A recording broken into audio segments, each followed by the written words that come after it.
On vient de mettre au jour la tombe d'un médecin royal ayant vécu il y a plus de 4 millénaires, un homme entre les mains duquel reposait la vie des pharaons. Il détenait des secrets si précieux qu'il n'était connu que des souverains et des dieux. Et pourtant, lorsqu'ils ouvrirent sa tombe en 2024, nul corps n'y fut découvert. Seules demeuraient des peintures éclatantes, épargnées par les siècles, et d'étranges symboles gravés dans la pierre. Qui était cet homme? Et pourquoi fut-il inhumé avec des incantations liées à la déesse Scorpion? Le tombeau reposait profondément enseveli sous les sables de Saqqara. Le médecin se nommait Tétinébéfou. Il vécut il y a environ 4100 ans, durant l'une des périodes les plus énigmatiques de l'histoire égyptienne, la frontière incertaine entre son apogée et son déclin. C'étaient les derniers instants de l'ancien empire égyptien. Le soleil scintillait encore sur les pyramides tout juste achevées, mais déjà les ombres s'allongeaient. Le pharaon Pépi II aurait régné plus longtemps que nul autre avant lui, pendant 90 ans. Or, à l'issue de son règne, le royaume se fissurait, l'autorité centrale se fragilisait, les chefs locaux prenaient de l'ascendant, et les crues du Nil devenaient capricieuses. Dans ce contexte incertain, le médecin énigmatique semblait pourtant prospérer. Sa tombe fut exhumée par une mission archéologique franco-suisse, à l'ombre des antiques pyramides. Ce qui intrigua le plus, ce fut la découverte de la chambre funéraire. Aucun corps, aucune richesse. Il apparut que le tombeau avait hélas été pillé depuis longtemps. Mais ce qui subsistait s'avérait encore plus fascinant. Les mots et les images gravées sur les parois. Les fresques conservent une intensité saisissante, des couleurs vives, miraculeusement préservées malgré les siècles passés sous terre. On y voit des jarres, des récipients, d'étranges motifs abstraits et des formes géométriques. Et surtout, les hiéroglyphes, des lignes entières d'écriture sacrée, gravées avec une précision telle qu'on croirait qu'une âme entière s'y est déversée. Ces inscriptions ont permis de découvrir la véritable identité de Tétinébéfou. Il n'était pas un simple praticien. Il portait le titre de conjurateur de Serket. Serket, déesse égyptienne associée au scorpion, vénérée et redoutée, était censée neutraliser les venins, guérir les morsures et préserver les vivants des toxines. Ce titre de conjurateur indiquait que Tétinébéfou était un spécialiste des piqûres et morsures dangereuses. Et si une tombe entière lui avait été consacrée, c'est sans doute qu'il était l'expert suprême d'Égypte en la matière. Un homme qui soignait à la fois par la médecine et la magie. Mais ça ne s'arrêtait pas là. Il portait également le titre rarissime de directeur des plantes médicinales, mentionné une seule autre fois dans toute l'histoire égyptienne. Ce qui signifie qu'il maîtrisait l'usage thérapeutique des herbes, racines et huiles avec un savoir inégalé. Vous vous demandez peut-être, quelle plante dans un pays dominé par le sable? Pourtant, les anciens Égyptiens utilisèrent des traitements à base de plantes qui seraient encore crédibles dans certains laboratoires actuels. Ils fabriquaient pilules, onguents et inhalateurs, choisissant un principe actif, un arôme pour en faciliter l'absorption, et un vecteur pour le diffuser dans le corps. Cela ne vous rappelle rien? Certes, ils ne disposaient pas d'une grande variété de plantes traditionnelles. Ainsi, certains ingrédients peuvent nous sembler étranges, comme le mélange d'excréments de crocodile et d'acacia avec du miel. Ils avaient même élaboré des recettes de crème contre les rides. Il apparaît aussi que ce guérisseur énigmatique portait le rare titre de dentiste en chef, une désignation quasiment absente des archives antiques. Les preuves de la pratique dentaire en Égypte ancienne sont extrêmement rares. Ce savant ne se contentait donc pas de combattre les venins ou d'étudier les plantes. On lui confiait également le soin des dents et des mâchoires, particulièrement démunis à l'époque. Les anciens Égyptiens ont beau avoir érigé des merveilles, leurs dents en ont souffert. Le sable se glissait constamment dans leur alimentation. Le pain bourré d'impuretés et les légumes crus râpaient l'émail, provoquant une pathologie redoutée, l'attrition. Les conséquences étaient multiples, dont la perte prématurée des dents. Ils ont donc dû improviser. Par exemple, en concoctant le plus ancien dentifrice connu, à base de roche pilée, de menthe et de poivre, un mélange qui, ironiquement, irritait les gencives. Ou encore des pâtes dentaires à base de coquilles d'œufs, de pierre ponce et de natron, un minéral salé utilisé comme agent nettoyant. Ils développaient aussi des bains de bouche à base de céleri, de son et d'herbes pour apaiser ces maux. Certaines momies ont même été découvertes avec des appareils rudimentaires, des bagues métalliques et des fils d'or retenant les dents manquantes. On ignore toutefois s'il s'agissait d'un traitement pour les vivants ou d'un ornement funéraire destiné à l'au-delà. Tétinébeu maîtrisait donc tous ces domaines. 3 titres rares réunis en un seul homme. À son époque, il devait passer pour un véritable puits de science. Dans un monde sans technologie moderne, il faisait figure de magicien, capable de sauver une vie grâce à une simple feuille ou une banale écorce. C'est pourquoi les archéologues estiment qu'il ne s'agissait pas d'un médecin ordinaire. Il aurait été le médecin royal, celui qui veillait sur la santé du pharaon lui-même. On ignore quel roi il servait, peut-être Pépi en Meu, et qui sait, c'est peut-être à lui qu'il devait son exceptionnelle longévité. Si cela était avéré, Tétinébeu aurait alors été témoin de l'effondrement de l'ancien empire, observant la fin de l'âge d'or depuis le cœur du palais. Puis il fut enseveli après sa mort, et sa dépouille, dérobée ou perdue avec le temps. Mais l'équipe poursuit l'étude du tombeau, mettant encore au jour les traces de cet homme hors du commun. De manière générale, l'ancienne médecine égyptienne atteignait un niveau étonnamment avancé. Bien des pratiques nous paraissent encore familières aujourd'hui. Ils avaient des hôpitaux, des spécialistes, des interventions chirurgicales et même des écoles de médecine. Hommes et femmes pouvaient devenir médecins. Ils utilisaient divers traitements et pratiquaient la chirurgie avec de vrais instruments. Scalpel, pince, fil de suture. Certains soignaient uniquement les yeux, d'autres les dents, l'estomac ou ce qu'ils nommaient les maladies cachées. Ils nettoyaient et bandaient les plaies, réparaient les os fracturés à l'aide d'attelles en bois ou en roseaux enrobés de lin et savaient éviter les infections. On comptait même des proctologues. Ils ont aussi conçu les premières prothèses, comme un orteil en bois muni de lanières de cuir, permettant à des patients de retrouver une démarche normale. La plus ancienne prothèse connue date de 3000 ans. Mais le plus étonnant, c'est qu'ils ont aussi tenté d'extraire des tumeurs. Une étude récente a analysé un crâne vieux de 4000 ans, celui d'un homme d'une trentaine d'années. On y a trouvé des traces de tumeurs anciennes. Et autour de 3 d'entre elles, des incisions nettes faites à l'aide d'un outil métallique. Preuve qu'on a peut-être tenté de les retirer ou de les examiner. Était-ce un traitement? Une autopsie? On l'ignore. Un autre crâne, celui d'une femme âgée de plus de 50 ans, présentait les mêmes signes, mais aussi des fractures anciennes, parfaitement consolidées. Ce qui laisse penser que ces soins ont sans doute été efficaces. Être guérisseur dans cette société signifiait détenir un pouvoir immense, combinant les rôles de prêtre, de savant et de magicien. Pour les anciens Égyptiens, la médecine était un art nécessaire, vénéré autant d'égards que leur dieu. Ils pensaient que la maladie relevait à la fois du corps et de l'esprit. Ainsi, un médecin pouvait à la fois appliquer un onguent et réciter une incantation. Et bon nombre de leurs traitements portèrent leurs fruits. Leur réputation dépassait les frontières. Des souverains venus de contrées lointaines, comme la Perse, faisaient appel à eux. Même Homère affirmait que les Égyptiens étaient les guérisseurs les plus doués d'entre tous. Bien sûr, leur compréhension du corps humain n'était pas parfaite. Ils croyaient que le cœur gouvernait pensée et émotion, sans saisir le rôle du cerveau. Pourtant, leur méthode, observer les signes, établir un diagnostic, proposer un traitement, ressemble furieusement à celle de notre médecine moderne.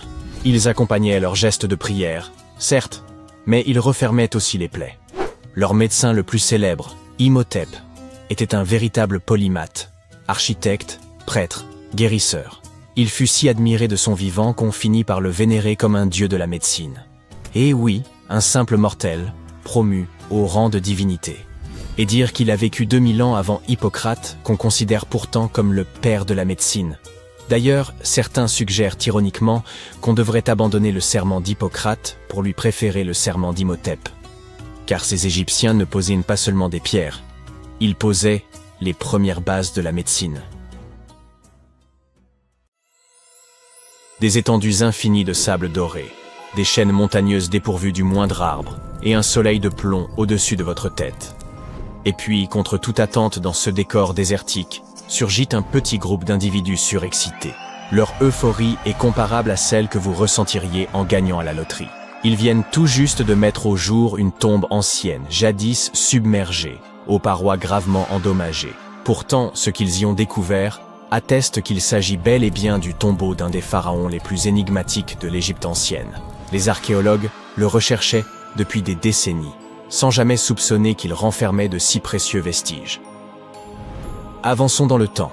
À l'issue d'un examen approfondi du site, les autorités égyptiennes ont enfin officialisé la découverte du tombeau du roi Thoutmôsis II.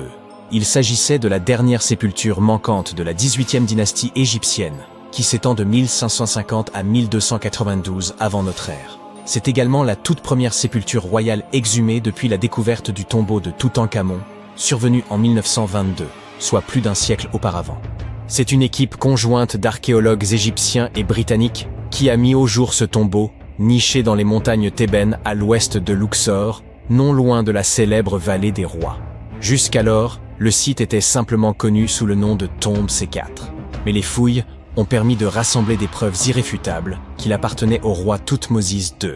En réalité, l'entrée du tombeau ainsi que son couloir principal avaient été identifiés dès 2022. Cependant, les premières hypothèses penchaient pour la tombe d'une reine, en raison de sa proximité avec les sépultures des épouses de Thoutmôsis III. Elle se trouvait également non loin de la tombe de la reine Hatshepsut, qui, à l'origine, lui avait été destinée alors qu'elle n'était encore qu'épouse royale. Sa destinée prit un tournant inattendu lorsqu'elle accéda au trône. Mais nous reviendrons plus tard sur cet épisode singulier. Bien vite, les chercheurs ont compris que leur découverte revêtait une importance capitale. Ils mirent au jour des vases en albâtre, frappés du nom de Thoutmôsis II, accompagnés de l'inscription « Roi défunt ». C'est là qu'ils comprirent qu'ils se trouvaient dans le véritable tombeau du souverain. Hélas, cette tombe n'a pas échappé aux affres du temps. D'après le ministre du Tourisme et des Antiquités égyptiennes, également à la tête de l'équipe nationale d'archéologues, le tombeau a subi des ravages considérables à la suite de violentes crues survenues peu après la disparition du pharaon. Les eaux ont envahi la chambre funéraire, entraînant sans doute la destruction ou la dispersion d'un grand nombre d'objets d'origine. Une large part des éléments qui se trouvaient autrefois à l'intérieur a été transférée ailleurs dans une tentative de préservation. Les archéologues ont mis en évidence une architecture plutôt classique, une entrée et un couloir incliné menant à la chambre funéraire. Ce couloir, enduit d'un épais plâtre blanc, s'élevait à environ 1,40 m par rapport au niveau du sol de la salle principale. Un large escalier et un impressionnant corridor en forte pente témoignaient de la solennité du tombeau. La progression s'est révélée longue et difficile, car l'accès était encombré par des amas de débris charriés par les inondations et des effondrements. Ce n'est qu'après avoir rampé sur une dizaine de mètres dans un passage étroit, ne laissant qu'une ouverture de 40 cm au sommet, un supplice pour les claustrophobes, que l'équipe a enfin pu pénétrer dans la chambre funéraire. Mais une surprise les y attendait. Une fois les gravats dégagés, les chercheurs s'attendaient à tomber sur les vestiges écrasés d'une sépulture. Pourtant, à leur grande surprise, la chambre était entièrement vide. Et nul acte de pillage n'était en cause. Le tombeau avait été volontairement vidé. Ils comprirent bientôt qu'il avait été inondé depuis sa création, en contrebas d'une chute d'eau.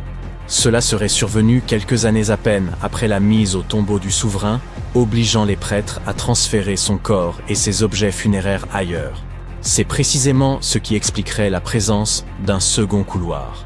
Il aurait vraisemblablement été aménagé pour permettre le retrait du corps de Thoutmôsis II de la tombe submergée. En dépit des dégradations, l'équipe archéologique a mis au jour des trouvailles fascinantes.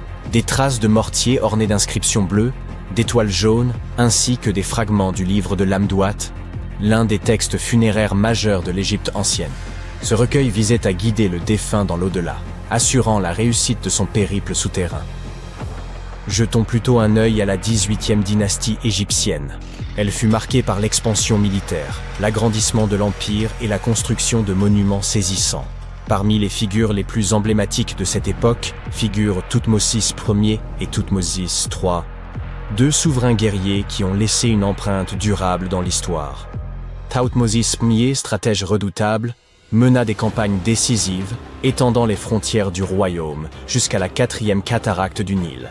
Ces victoires ouvrirent à l'Égypte de nouveaux circuits commerciaux, consolidèrent ses alliances et accrurent sa prospérité. Leur importance fut telle qu'elles furent gravées dans les tombeaux de ces hauts dignitaires. Thoutmôsis III, surnommé parfois le Grand, alla encore plus loin. Brillant stratège, il fut d'abord général sous la reine Hatshepsut avant d'accéder lui-même au trône. Il mena entre 17 et 20 campagnes militaires, toutes victorieuses, propulsant l'empire à son apogée. Il est également à l'origine de la toute première marine connue.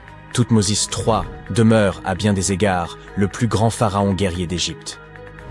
Entre ces deux géants, Thoutmôsis II apparaît comme une figure bien plus discrète. L'Éternel cadet peut-être? Son règne, long d'environ 5 ans, prit fin vers 1479 avant notre ère, lorsqu'il mourut à l'âge de 30 ans. Il reste entouré de mystères.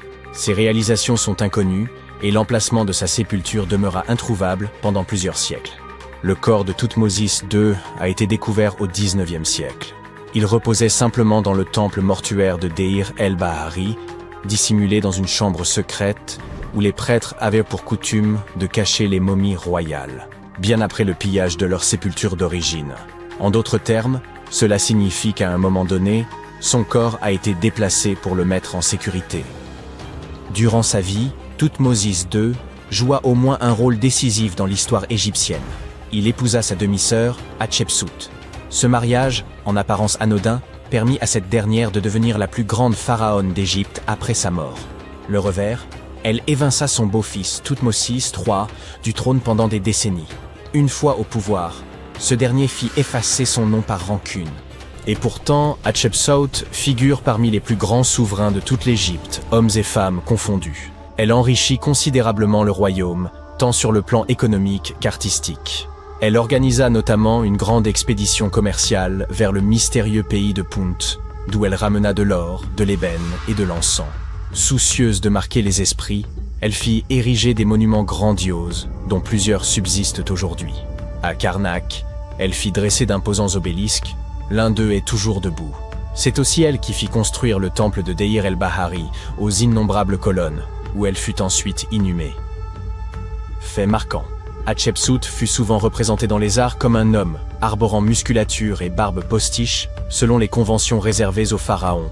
Toutefois, elle tenait à ce que son identité féminine ne soit jamais totalement effacée, et se faisait notamment appeler fille de Ré ou Sa Majesté elle-même. À sa mort, en 658 avant Jésus-Christ, l'Égypte ne connaîtrait plus de souveraine aussi puissante avant l'arrivée de Cléopâtre, quelques 14 siècles plus tard. D'après le secrétaire général du Conseil suprême des antiquités égyptiennes, le nom d'Hatshepsut figure bel et bien dans le tombeau de Thoutmôsis II, ce qui laisse penser qu'elle aurait elle-même supervisé les funérailles de son époux. Quant à leur lieu de dernier repos, Hatshepsut se trouve dans la célèbre vallée des rois, tandis que la momie de Thoutmôsis II est aujourd'hui exposée au Musée national de la civilisation égyptienne, aux côtés d'autres souverains. Les visiteurs ont ainsi l'occasion rare de contempler les restes d'un pharaon longtemps tombé dans l'oubli. La découverte de ce tombeau est considérée comme l'une des plus importantes de ces dernières années. Les objets exhumés sur le site apportent de précieuses précisions sur l'histoire de la région, ainsi que sur le règne de Thoutmôsis II. Bien que l'architecture du tombeau demeure relativement sobre et reprenne les lignes classiques que l'on retrouvera chez les souverains suivants, sa valeur historique reste incontestable. Quoi qu'il en soit, les fouilles sont loin d'être terminées. Les archéologues se penchent désormais sur une autre énigme. Qu'est-il advenu du contenu manquant de la tombe? L'équipe est résolue à poursuivre ses recherches. Peut-être découvriront-ils encore d'autres secrets enfouis depuis des millénaires sous les sables d'Égypte?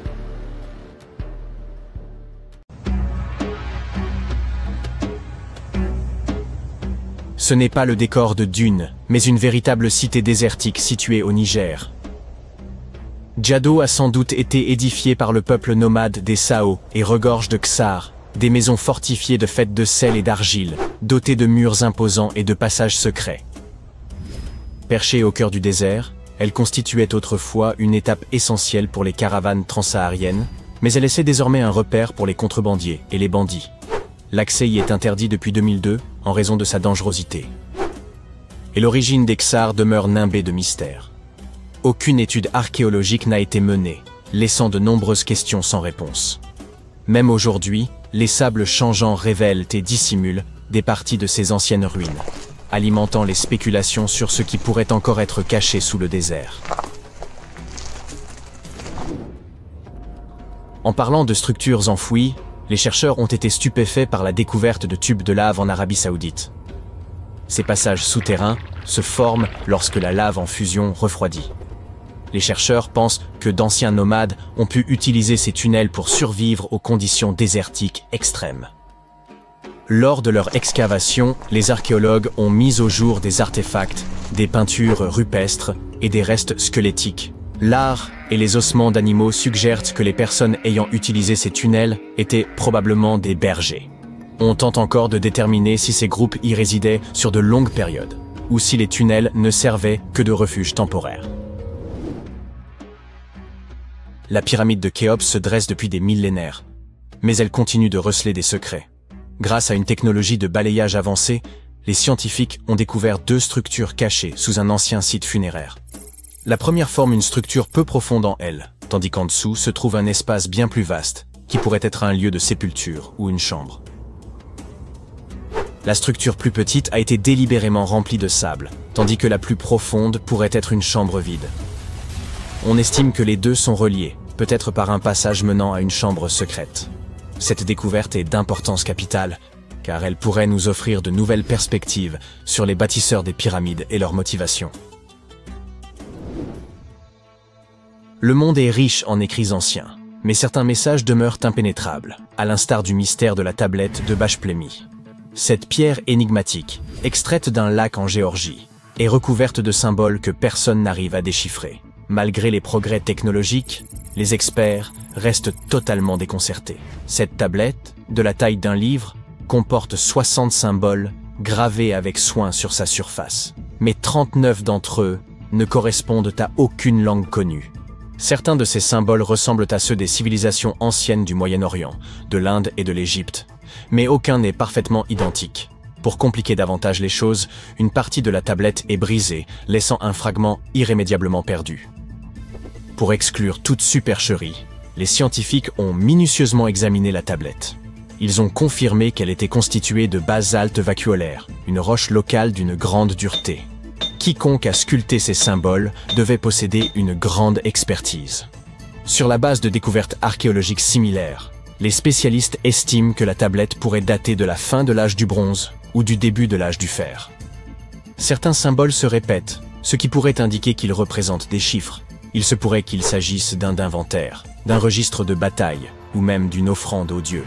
Tant que le code n'aura pas été décrypté, la tablette de Bachplémy restera un mystère insondable des profondeurs de l'histoire. Les experts sont toujours déconcertés par la signification de ce disque minoen. Le disque de Phaistos est l'une des découvertes les plus mystérieuses de la civilisation minoenne. Cet objet en argile de 15 cm, découvert en 1908, comporte des marques en spirale étranges que personne n'a encore complètement décodées. Le disque comporte 240 et un symboles des 2 côtés, représentant tout, des humains et des animaux aux outils et aux plantes. On a proposé de nombreuses théories sur la signification de ces symboles. Certains pensent qu'il pourrait s'agir d'une forme archaïque de grec, d'autres y voient une prière ou un hymne, et certains croient même que cela pourrait être une lettre d'un roi d'Anatolie adressée à un souverain grec. Voyons qui sera le premier à résoudre ce mystère. C'est toujours une journée palpitante pour un archéologue lorsqu'il découvre quelque chose d'aussi impressionnant qu'une tête en marbre vieille de 2000 ans. Une mission archéologique française a entrepris des fouilles dans une vieille maison médiévale proche d'Alexandrie, en Égypte, et a mis au jour la tête d'une statue représentant un vieil homme, probablement malade. Cette statue date de la dernière dynastie égyptienne avant l'annexion de l'Égypte par l'Empire romain, et le site de sa découverte est lié à des figures historiques comme Cléopâtre et Marc-Antoine. Pour les archéologues, même les plus petites trouvailles sur ce site revêtent une grande importance. Vous avez sûrement entendu parler de Lucie, l'Australopithèque, un ancêtre précoce des humains? Eh bien, des scientifiques ont retrouvé des empreintes de son espèce quelque part en Tanzanie. Les empreintes de l'Étolie, comme on les appelle, ont plus de 3 millions d'années. La piste s'étire sur 27 mètres et comprend environ 70 empreintes, laissées par un groupe d'humains primitifs ayant traversé des cendres volcaniques humides. Ce qui est fascinant, c'est que ces premiers humains marchaient déjà sur 2 pieds, comme nous, sans être courbés comme des singes. L'espacement rapproché des empreintes montre qu'ils avaient probablement des jambes et une foulée plus courte que la nôtre aujourd'hui. Dans un ancien temple égyptien, des archéologues ont découvert un sanctuaire d'apparence banale. Un lieu dédié aux faucons et à 2 divinités. L'une d'elles avait une tête de faucon, tandis que l'autre portait une couronne ornée d'un disque solaire et des cornes de vache. Mais la découverte la plus intrigante était une inscription qui disait « il est inapproprié de faire bouillir une tête ici. Au centre du sanctuaire, 15 faucons sans tête étaient soigneusement disposés sur un piédestal, probablement en offrande à la divinité analogue. Une théorie avance que les oiseaux ont d'abord été bouillis, peut-être pour retirer leurs plumes, avant d'être placés dans le sanctuaire, conformément à la règle étrange gravée dans la pierre. Les archéologues ont également retrouvé à proximité un harpon en fer de 33 cm. Sa fonction exacte reste inconnue, bien que le sanctuaire contienne également des restes de poissons, de mammifères et d'œufs d'oiseaux, ce qui suggère que les rituels incluaient peut-être des festins. Et parlant de l'Égypte antique, voici Hathor. Les scientifiques l'ont nommé d'après la déesse égyptienne de la maternité, de la musique et du chant. Cette statue en bois, exposée au Metropolitan Museum of Art de New York, était vue comme un simple objet décoratif jusqu'à ce qu'un secret surprenant soit révélé. En utilisant une machine à rayons X, les experts ont découvert un mécanisme à l'intérieur, avec des poulies et des axes reliant son épaule à sa jambe gauche. Lorsqu'il est activé, le système permet à sa main de monter et de descendre, une véritable prouesse d'ingénierie vieille de plus de 3000 ans. Cette statue a été façonnée durant le Moyen Empire égyptien, vers 1800 avant notre ère, et est souvent comparée aux automates du 19e siècle, en raison de sa conception avancée. Il est probable que la statue ait été utilisée lors de cérémonies religieuses, symbolisant le rôle d'Hathor dans les arts. Les traits d'Hathor sont finement peints et accentués de feuilles d'or, ce qui laisse à penser que les Égyptiens possédaient une compréhension précoce de l'automatisation et de l'ingénierie mécanique. La fonction de la statue pourrait être liée à des rituels dans les temples où la musique et la danse occupèrent une place centrale dans les cultes. Une découverte inattendue a eu lieu dans le nord du Koweït, où une équipe polono-koweïtienne a déterré une statue mystérieuse vieille de 7500 ans. Cette statue présente un crâne allongé, sans bouche, des yeux étroits et un nez aplati. Elle est qualifiée de figurine ophidienne, nommée d'après le grec pour serpent, et elle aurait été fabriquée par la culture obéide, une civilisation réputée pour son savoir-faire en poterie. Bien que le rôle exact de cette étrange statue reste inconnu, il est possible qu'elle ait été liée à des rituels ou à des pratiques symboliques. Certains scientifiques estiment que ces figurines, retrouvées dans des maisons ou des lieux de sépulture, étaient associées à des croyances culturelles importantes. Comme nous ne pouvions pas aborder les mystères irrésolus de ce monde sans mentionner ces crânes allongés. Dans le désert péruvien, des chercheurs ont mis au jour 5 squelettes anciens, dont 2 présentaient des crânes allongés de façon artificielle. Bien que la déformation crânienne ait été courante dans diverses cultures, ces crânes échappent à toute explication. Les légendes locales évoquent les gentils, une mystérieuse race bannie sous terre par les dieux. Certains affirment que ces crânes représenteraient cette race. D'autres pensent qu'il s'agit d'une anomalie génétique. Théorie confirmée par la découverte d'un crâne de nourrisson, bien trop grand pour avoir été modifié artificiellement. Nous sommes en 1898, et tu participes à des fouilles à Saqqara. Cet endroit, situé non loin du Caire, regorge de tombes anciennes et de pyramides. En bon aventurier, tu espères trouver quelque chose de vraiment cool, et devenir célèbre. De l'or, des manuscrits, des cartes au trésor, des momies de pharaons. Mais tu trouves un oiseau en bois. Tu es très déçu. Ça ressemble à un simple jouet. Un jouet ancien, mais un jouet tout de même. Tu es alors loin de te douter que, dans quelques années, quelqu'un affirmera qu'il s'agit en fait d'un ancien monoplan. Cet objet, surnommé l'oiseau de Saqqara, est en bois de sycomore. Il a une envergure d'à peine 18 cm et pèse environ 40 grammes. Un beau souvenir de ton voyage en Égypte, à mon avis. Il a plus de 2000 ans et est assez simple, sans plumes gravées ni aucune autre décoration. Il a cependant un bec et des yeux, ce qui le fait un peu ressembler à un faucon, l'emblème du dieu Horus. Sa queue a quelque chose d'inhabituel, elle est carrée, étrangement droite, et on dirait qu'une pièce aujourd'hui manquante venait autrefois la compléter. Nous adorons résoudre les mystères, du coup, plusieurs théories ont été avancées au sujet de cet oiseau. La première, toute simple, est qu'il s'agissait d'un objet cérémoniel. La deuxième idée est qu'il s'agissait du jouet d'un enfant né dans une famille aisée. il pourrait s'agir d'une sorte de boomerang, très populaire dans l'Égypte ancienne. Enfin, selon une autre théorie, l'oiseau aurait été utilisé comme girouette. Mais cette théorie n'a pas été retenue, car la figurine ne présente aucun trou ou marquage, à l'exception de celui qui a été fait au musée du Caire pour la fixer sur son socle. Il n'y avait donc jadis aucun moyen de l'accrocher. Près d'un siècle après la découverte de l'oiseau, l'égyptologue Khalil Messia a proposé une nouvelle théorie selon laquelle il pourrait s'agir d'un modèle de monoplan. Selon lui, il manquait à l'oiseau un empennage horizontal. Par ailleurs, ses ailes étaient placées à angle droit, comme celles des avions modernes. Cela aurait pu servir à générer la portance aérodynamique nécessaire au vol. Le docteur Messia a également affirmé qu'il était courant à l'époque de placer des modèles miniatures d'inventions technologiques dans les tombes. Les anciens Égyptiens ont-ils vraiment inventé l'avion en 200 avant notre ère? Cela aurait beaucoup contrarié les frères Wright, que l'on considère comme les inventeurs de l'aviation. Ils n'ont effectué leur premier vol qu'en 1903. Afin de nous en assurer, il nous faudrait tester le modèle. Mais le musée égyptien ne laisserait probablement personne lancer en l'air cette précieuse pièce de collection. C'est pourquoi le concepteur de planeur, Martin Grégory, a construit un modèle similaire, cette fois en balsa, et a pu conclure que même avec un empennage horizontal, cet avion n'était pas très performant. Affaire résolue. Et non. Une chaîne de télévision n'a pas trouvé cela convaincant et a donc invité un expert en aérodynamique à construire une autre réplique de notre oiseau. Il l'a testé dans des conditions similaires à celles de l'Égypte ancienne, et a été impressionné par ses capacités.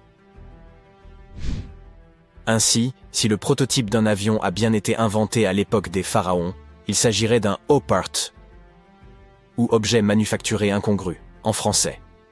Soit un objet anachronique, en avance sur son temps en termes de technologie ou d'histoire. Et l'oiseau de Saqqara n'est pas le seul exemple d'une telle chose. En 1901, un groupe de plongeurs a découvert la machine d'Anticythère dans une épave sous-marine près de l'île grecque du même nom. On l'a surnommée le premier ordinateur analogique du monde. Et on pense qu'elle date d'environ 100 ans avant notre ère. Le mécanisme en bronze pouvait indiquer la position du Soleil, de la Lune, des planètes et des étoiles, ainsi que les phases lunaires, les dates des prochaines éclipses solaires, et même la vitesse à laquelle la Lune se déplace dans le ciel.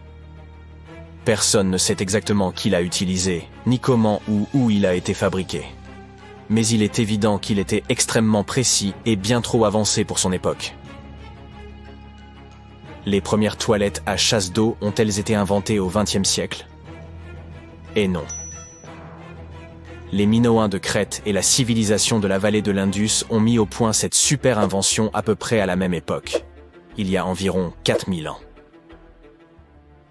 Leur modèle de plomberie était si bien conçu qu'il a fallu attendre 2000 ans avant de voir apparaître quelque chose d'aussi performant. Une ancienne toilette minoenne a été découverte dans le palais de Knossos. Elle était équipée d'un siège de bois placé juste au-dessus d'un tunnel qui conduisait l'eau d'un réservoir vers un égout souterrain. D'autres toilettes nécessitaient un apport d'eau à l'aide de cruches. Seuls les riches pouvaient s'offrir un tel luxe. À l'époque, si tu possédais un bien immobilier, les toilettes chasse d'eau étaient le signe de ton appartenance aux plus hautes sphères. Les portes automatisées étaient une chose nouvelle en 1931. Mais la technologie qu'elles utilisent est en fait beaucoup plus ancienne. Elle date du 1er siècle de notre ère. Le mathématicien et ingénieur Héron d'Alexandrie imagina à cette époque un système capable d'ouvrir et de fermer les portes. Pour faire fonctionner son invention, il fallait allumer un feu. Un pot en laiton était placé sous le feu, à moitié rempli d'eau. Le pot était ensuite relié à des récipients qui servirent de poids. Grâce à la chaleur, l'eau se déplaçait dans les récipients qui descendaient et tiraient sur les cordes. Rien à voir avec une porte de supermarché qui s'ouvre et se ferme grâce à l'électricité. La porte de Héron mettait des heures à s'ouvrir, et il n'y avait aucun moyen d'arrêter le processus. C'est pourquoi on n'ouvrait les portes qu'une fois par jour, avant que les gens n'entrent dans les temples. Cela ajoutait un peu de mystère aux cérémonies. Incroyable. Il semblerait que la toute première batterie ait été inventée à Bagdad, il y a environ 2000 ans. Un archéologue allemand a découvert une jarre d'argile de forme ovale en 1938. Les scientifiques ne savent toujours pas à quoi elle servait ni qui l'a inventée. Selon une théorie, elle aurait été utilisée pour galvaniser des objets avec des métaux précieux. Lorsqu'elle était remplie d'un acide faible, comme du vinaigre, la batterie produisait environ 1 volt. Selon une autre théorie, il s'agirait d'un récipient destiné à recevoir des rouleaux sacrés. Que dirais-tu de lentilles de contact conçues par Léonard de Vinci? En 1508, il inventa une lentille de verre munie d'un petit entonnoir. Il n'y avait qu'à verser de l'eau à l'intérieur, et cela améliorait la vision.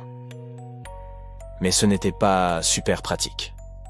100 ans plus tard, René Descartes décida d'améliorer cette idée. On dit lentilles de contact, parce qu'elles sont censées entrer en contact avec les yeux, tu vois? Ce tube de verre rempli de liquide permettait une meilleure vision. Mais il était hélas impossible de cligner des yeux.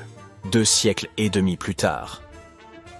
La technologie du verre permit aux scientifiques de concevoir des lentilles qui s'inséraient dans l'œil et permettaient même à leurs porteurs de cligner des yeux.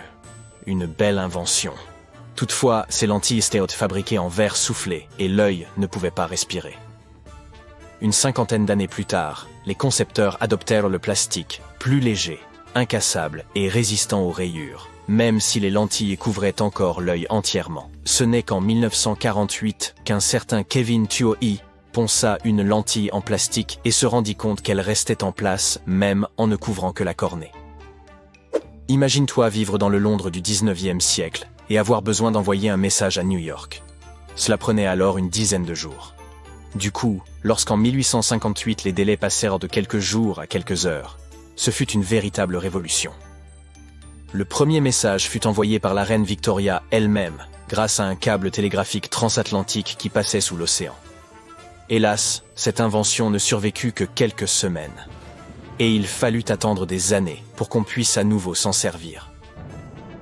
En 1936, l'égyptologue britannique Walter Bryan Emery mit au jour, en plein désert, un petit objet qui suscita d'intenses débats. Certains y virent la maquette sophistiquée de soucoupes volantes, voire un système de propulsion avancé, issu d'un vaisseau spatial appartenant à une civilisation venue d'ailleurs.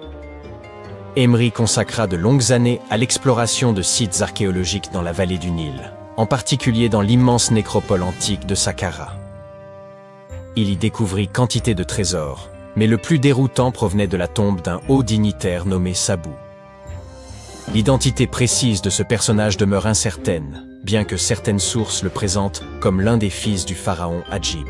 Le fait qu'il ait été enterré à Saqqara suggère un rang élevé au sein de la cour royale.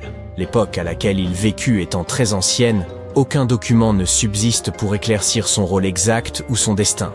Dans son tombeau, les chercheurs découvrirent 7 chambres funéraires, chacune renfermant les biens funéraires classiques, des os d'animaux, des outils en silex, de la céramique, des objets en ivoire et des bols en pierre. Mais s'y trouvait également un étrange artefact brisé qui devint connu sous le nom de disque de Sabou. Il prend la forme d'un bol peu profond, à fond arrondi, doté de 3 lobes courbes finement sculptés, espacés d'environ 120 degrés autour de sa circonférence. 3 trous les séparent, et un tube fin se trouve en son centre. Le disque est fait de siltite, ou schiste, une roche poreuse, friable et très difficile à travailler. Elle se désagrège aisément sous pression, ce qui rend d'autant plus énigmatique la manière dont les artisans de 3000 avant notre ère ont pu la façonner à l'aide d'outils rudimentaires en pierre et en cuivre. L'autre grande énigme consiste en la présence de cet objet dans la tombe de Sabou. Peut-être sa fonction réelle permettrait-elle de mieux en comprendre la signification. Lors de sa découverte, les archéologues y virent un simple vase, un brûleur d'encens ou un objet décoratif à vocation rituelle. Mais certains, en l'examinant sous un angle plus technique, envisagèrent qu'il puisse s'agir d'un élément intégré à un dispositif plus complexe. Un historien amateur a reproduit fidèlement l'objet à l'aide d'une imprimante 3D, et cette réplique a révélé que le disque de Sabu pourrait bien être un ancien impulseur, c'est-à-dire un composant essentiel d'une pompe centrifuge. Placé dans un boîtier et mis en rotation rapide autour de son petit axe central, il s'est montré capable de déplacer de l'eau. Sans boîtier, il générait un puissant vortex. Il apparut alors que la forme incurvée des lobes et la légère concavité du disque n'étaient pas fortuites. L'ensemble semble avoir été pensé pour déplacer efficacement l'eau, à l'image d'un mécanisme de pompage sophistiqué. Or, toute la civilisation égyptienne reposait sur la maîtrise de l'irrigation. Les dynasties ultérieures mirent au point un système d'irrigation par bassin permettant de contrôler les crues du Nil et d'en tirer un rendement agricole optimal. Il se pourrait donc que, dès la première dynastie, des ingénieurs aient exploré des techniques d'irrigation avancées, bien avant ce que les spécialistes n'avaient imaginé. Toutefois, certains restent sceptiques. Selon eux, le schiste serait trop fragile pour supporter les contraintes d'un tel usage. Ils émettent l'hypothèse que les artisans de la première dynastie auraient tenté de reproduire un objet plus ancien, en se contentant des matériaux et outils dont ils disposaient. Le disque pourrait alors être une réplique en pierre d'un artefact métallique, hérité d'une civilisation bien antérieure et peut-être technologiquement plus avancée que l'Égypte antique elle-même. Un auteur suisse va même plus loin et suggère que le disque serait la copie d'un composant d'hyperpropulsion appartenant à un vaisseau extraterrestre, ou bien une maquette en pierre d'une soucoupe volante. Un chercheur français, quant à lui, avance que le disque de Sabu faisait partie d'un gigantesque dispositif industriel, destiné à produire du carbonate de sodium à l'intérieur des pyramides.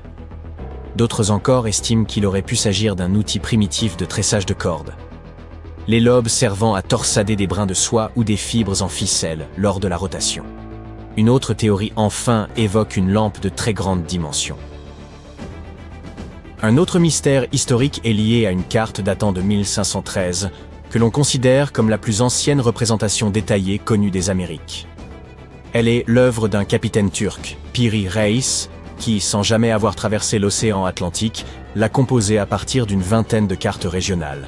Parmi celles-ci, figurait une carte arabe de l'Inde, 4 cartes portugaises figurant l'Inde et la Chine, ainsi qu'une carte des Amériques attribuée à Christophe Colomb, fondée sur ses propres observations. Cette dernière carte ayant disparu depuis longtemps, le travail de Reis offre un précieux aperçu de ce que Colomb aurait pu noter lors de son 3e voyage vers le Nouveau Monde. Charles Hapgood, un historien, a avancé l'idée que la carte de Reis représentait l'Antarctique tel qu'il était à la préhistoire, en s'appuyant sur une ressemblance frappante avec le littoral réel du continent, avant qu'il ne soit recouvert de glace. Toutefois, cette hypothèse a été formellement invalidée par la suite. Une autre découverte qui a suscité l'étonnement dans le monde scientifique est celle des billes de Klerksdorp. Ces objets, trouvés dans des dépôts de pyrophilite en Afrique du Sud, ressemblent à de petites balles de criquet anciennes, ornées de stries en leur centre. Dans les années 80, une théorie a émergé selon laquelle une civilisation antédiluvienne, totalement inconnue mais d'un niveau technologique avancé, aurait été à l'origine de ces sphères. Un journaliste avait rapporté qu'elles semblaient tourner sur elles-mêmes dans une vitrine. Une émission de télévision avait même convié un médium, qui affirmait que ces objets étaient les vestiges d'un antique vaisseau spatial. Pourtant, d'après les géologues, il s'agit simplement de formations sphériques naturelles, composées de minéraux distincts de ceux de la roche environnante. Les lignes semblables à des soudures ne sont que des empreintes laissées par les couches successives de la roche haute au fil du temps. Les billes de Klerksdorp présentent une variété de formes, allant de sphères légèrement aplaties à des disques bien définis. Quant à l'épisode de la sphère tournant seule, le conservateur du musée de Klerksdorp a apporté une explication rationnelle. Lorsqu'il a déposé l'objet dans une vitrine à l'occasion de la visite d'un journaliste, celui-ci a légèrement pivoté en raison de sa forme arrondie. De plus, la région étant sujette à des secousses sismiques causées par l'extraction aurifère voisine, cela pourrait également expliquer ce phénomène. Dans une région reculée de Chine, se trouvent d'étranges formations en forme de tube, connues sous le nom de tuyaux de Baigong.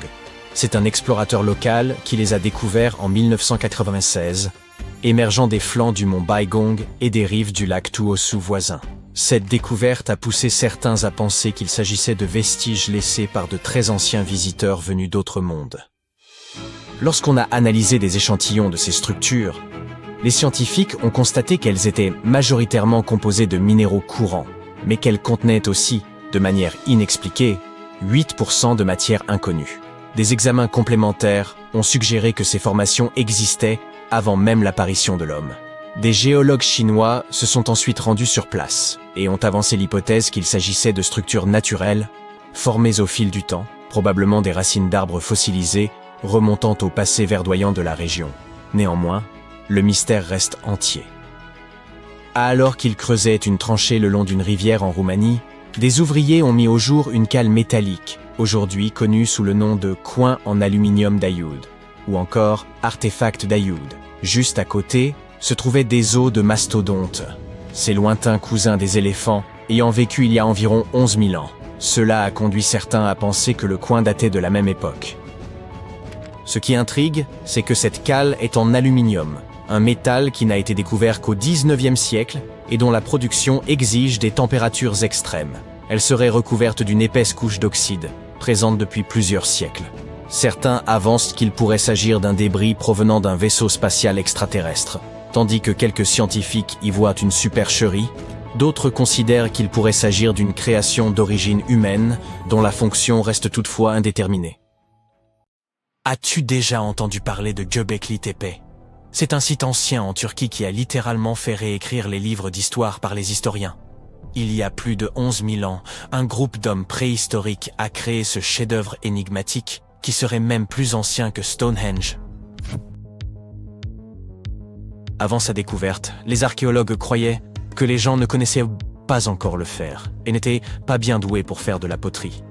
Ils étaient convaincus que la vie sédentaire n'avait émergé qu'avec le besoin d'agriculture. Mais Göbekli Tepe a déjoué cette croyance. Ce lieu a révélé que c'était le temple qui avait ouvert la voie à une vie sédentaire, et non pas un mode de vie agraire. Jusqu'à cette découverte, les chercheurs pensaient que c'était l'agriculture qui avait été le catalyseur de la vie sédentaire. Voici le professeur Schmidt, l'homme dont les découvertes ont bouleversé cette théorie. Il a réussi à prouver que des communautés de chasseurs-cueilleurs avaient posé les toutes premières fondations de ce mode de vie. Retour dans les années 60, d'autres archéologues ont visité la région, mais ils ont totalement manqué le coche. En arpentant la région, ils sont tombés sur une colline, où étaient dispersées quelques dalles de calcaire, et en ont conclu qu'il s'agissait simplement d'un ancien cimetière datant du Moyen-Âge. Ils étaient à loin de se douter qu'il y avait tant à découvrir. En 1994, Schmidt s'est lancé dans sa propre enquête sur les sites préhistoriques de la région. Et surprise, il a immédiatement réalisé qu'il avait découvert quelque chose d'extraordinairement unique.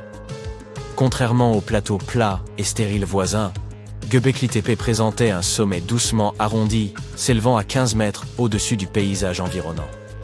De façon plutôt comique, la traduction du nom de cet endroit est « la colline Ventru ».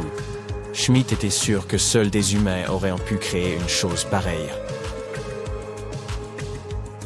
Ces morceaux de calcaire brisés qui étaient pris à tort pour des pierres tombales se sont avérés être bien plus passionnants.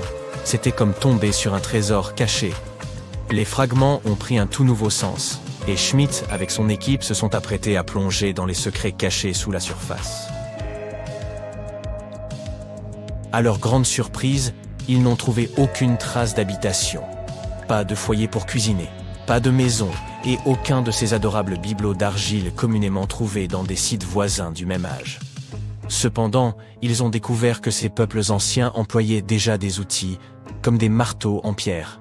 Schmidt et son équipe ont donc réfléchi ensemble et se sont livrés à une estimation audacieuse de l'âge des structures en pierre de Göbekli Tepe.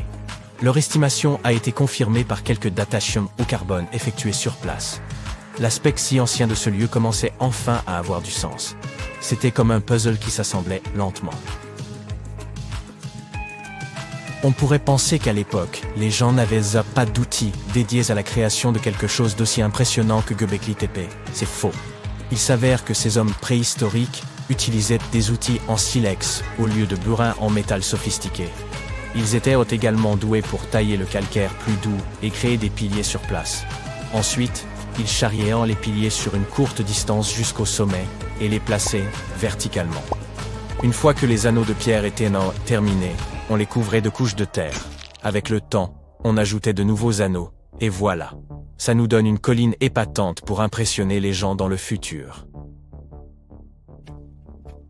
Au cours de leur première année de fouilles, l'équipe a retrouvé près de 15 000 fragments d'ossements provenant de créatures sauvages.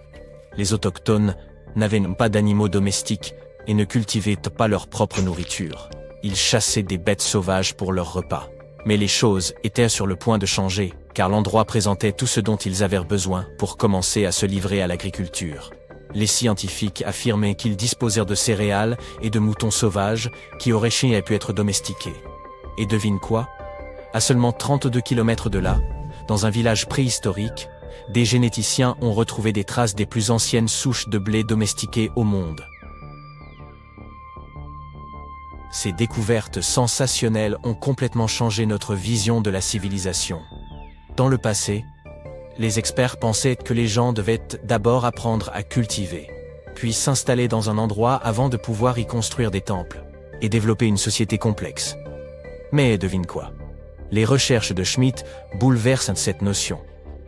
Il affirme que l'effort incroyable consacré à la construction de ces structures étonnantes a en réalité préparé le terrain en vue du développement de sociétés avancées. Cela signifie que ces changements sociétaux et culturels sont survenus avant l'agriculture. Schmitt entretient cette hypothèse fascinante à propos de Göbekli Tepe. Il pense qu'il aurait pu s'agir d'un lieu de sépulture spécial où les gens laissèrent leurs proches. Et voici le plus beau. Le site funéraire était orné de statues élégantes et de symboles représentant des divinités de l'autre monde. L'idée que Göbekli Tepe aurait pu servir de site sacré ajoute une autre couche de complexité à notre histoire. Alors que le véritable intérêt du site peut nous échapper, les réflexions de Schmitt nous invitent à considérer le lien profond qui unit la vie et l'au-delà et le respect que ces sociétés de chasseurs-cueilleurs auraient peut-être nourri pour leurs défunts ancêtres. Maintenant, évoquons les stars du spectacle. Les fascinantes colonnes en forme de T qui dominent Göbekli Tepe. Ces structures mystérieuses mesurent de 3 à 6 mètres de hauteur et représentent très probablement des figures humaines stylisées. Mais l'une d'elles se distingue du reste. Un bas-relief de lion en 3 dimensions. Cette représentation stimule vraiment notre imagination. Pourquoi ? Parce qu'elle suggère la possibilité que des lions aient erré en Anatolie durant la période néolithique. Ces pierres levées sont disposées en cercle et placées dans des fosses rectangulaires. Chaque cercle a une configuration similaire. 2 grands piliers en forme de T au centre, entourés de piliers légèrement plus petits, orientés vers l'intérieur. Tu parles d'un arrangement élégant. Ces imposants piliers atteignent les 5 mètres et pèsent entre 7 et 10 tonnes. Certains d'entre eux sont simples et épurés, tandis que d'autres sont de véritables œuvres d'art avec des gravures complexes. Les renards, les scorpions et les vautours prennent vie, rampent et se tordent sur les côtés des piliers. Mais il n'y a pas que des animaux qui soient représentés sur ces pierres. Certains piliers portent des formes abstraites représentant des hommes et même de petites gravures figurant des vêtements. Certains d'entre eux ont même des ceintures. Enfin, il y a un pilier qui se démarque des autres, comme une véritable rockstar. Ce très ancien pilier de pierre suggère qu'une comète se serait écrasée sur Terre. Cela s'est produit pendant une période froide qui a duré environ un millénaire. Des études antérieures, examinant les carottes de glace du Groenland, avaient déjà évoqué cette théorie de la comète. Mais maintenant, les gravures de Göbekli Tepe la confirment. Les gravures de ces piliers sont comme une bande dessinée historique. Elles montrent même une figure humaine sans tête. Les chercheurs ont traité ces images par ordinateur et ont découvert leur lien avec les constellations, ce qui indique que ce temple aurait pu être un ancien observatoire. C'est comme si nos ancêtres essayaient de documenter cet événement cataclysmique de leur manière unique. Les archéologues fouillent et analysent Göbekli Tepe depuis le milieu des années 90, révélant couche après couche d'histoire et nous fournissant une compréhension plus profonde des relations complexes qui régissaient les premières sociétés. Et ils n'ont aucune intention de s'arrêter pour les 150 années à venir. Qui sait ce qu'on trouvera encore ? Car vois-tu, Göbekli Tepe a été uniquement considéré comme un site rituel, sans signe d'activité domestique. On nous a laissé croire que l'absence d'eau signifiait qu'il ne pouvait pas supporter de communauté semi-sédentaire. Mais les chercheurs pensent qu'il est temps de secouer les choses et d'approcher Göbekli Tepe avec un regard neuf. Il pourrait être bénéfique de remettre en question ce que nous croyions auparavant et d'utiliser de nouvelles preuves et différentes façons de penser. Ainsi, il pourrait y avoir un groupe de personnes vivantes dans cette région qui ne restaient pas au même endroit tout le temps. Ils se déplaçaient un peu mais avaient tout de même une culture propre, vivant dans la région de manière semi-sédentaire. Göbekli Tepe n'est pas seulement l'emplacement d'un temple unique, mais aussi d'une incroyable collection de plus de 20 structures anciennes. À mesure que les archéologues sondent les profondeurs de cette merveille, ils en comprennent la disposition unique, avec 2 points focaux proéminents au cœur de chaque fondation, complétés par des structures plus petites et des murs de partage. Ce qui était encore plus fou, c'est que l'on compte également plus de 200 obélisques dans les parages. Quand tu entends parler de ruines anciennes, tu ne les imagines jamais suspendues quelque part, ou simplement accrochées à la branche d'un arbre, n'est-ce pas? En fait, pour la plupart des objets anciens que nous avons exposés dans les musées du monde entier, les archéologues ont fait un travail de fouille impressionnant. Tu vois, les bâtiments ont cette drôle de façon de se dégrader avec le temps si l'on n'en prend pas soin correctement. Parfois, nous devons réutiliser certains matériaux de construction et une bâtisse plus ancienne peut alors être sacrifiée dans le processus. D'autres fois, les maisons sont abandonnées et dès qu'elles sont exposées aux éléments en surface, comme la pluie ou le soleil, elles n'ont plus aucune chance. Certaines s'écroulent tout simplement sous l'effet de la bonne vieille érosion. La seule façon pour un édifice de survivre à l'épreuve du temps est d'être enterré en profondeur. Mais comment ces architectures finissent-elles par être enterrées? C'est une véritable comédie d'erreurs. Les villes anciennes avaient l'habitude d'élever progressivement le niveau de leur sol, comme un enfant qui ajoute des garnitures à sa coupe glacée. En effet, ces colonies étaient toujours occupées à collecter de la nourriture et des matériaux de construction pour faire face à l'augmentation constante de leur population. Mais qui a le temps de s'occuper des déchets et des ordures? À l'époque, ce n'était pas vraiment une priorité sur leur liste de tâches. Ainsi, lorsqu'il s'agissait de construire de nouvelles maisons, les civilisations anciennes économisaient leur sueur et leurs larmes, en empilant les décombres et en construisant directement dessus. Mais ce n'est pas tout. De temps en temps, les rivières entrent en crue et déposent une couche de sédiments sur le sol des villes. Cela a pour effet d'encapsuler encore davantage ces anciennes constructions. Et dans les régions sèches, comme le désert, où le vent aime à montrer ses mouvements de danse de sable et de poussière, tu peux parier que c'était une lutte constante pour garder les établissements propres. Un exemple hilarant est celui du Sphinx, dont la tête était enfouie dans le sable jusqu'à ce qu'un groupe d'archéologues le mette au jour en 1917. Certaines villes anciennes ont fini par être recouvertes parce qu'elles étaient complètement abandonnées. Avec moins d'activité humaine pour contrôler leur expansion, les graines de plantes n'ont pas pu résister à l'opportunité et ont germé un peu partout. Elles ont absorbé le dioxyde de carbone de l'air et se sont développées, ajoutant de plus en plus de volume au sol. Scieuses racines effrontées ont même décidé de stabiliser le sol constitué de matière végétale en décomposition, créant ainsi plusieurs couches de terre.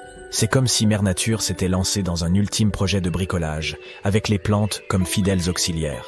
Fouiller dans les secrets des civilisations anciennes, ce n'est pas seulement déterrer un monde perdu, c'est aussi une quête épique pour révéler les trésors cachés sous les couches de l'histoire. Mais comment les archéologues savent-ils d'abord où creuser? Si tout est recouvert de multiples couches de sédiments, de débris et de racines de plantes, ils doivent avoir une sorte de système auquel ils se fient avant de se lancer dans un nouveau projet, n'est-ce pas? Tout d'abord, ce ne sont pas toujours eux qui suggèrent des fouilles archéologiques à tel ou tel endroit. Je m'explique. Supposons que tu sois un entrepreneur et que tu souhaites construire un nouveau complexe d'appartements luxueux dans ta ville. Cependant, certaines législations locales imposent des exigences avant que ton projet ne puisse démarrer. Par exemple, avant de commencer à construire sur un terrain, il peut être nécessaire de faire appel à des spécialistes pour vérifier le sol.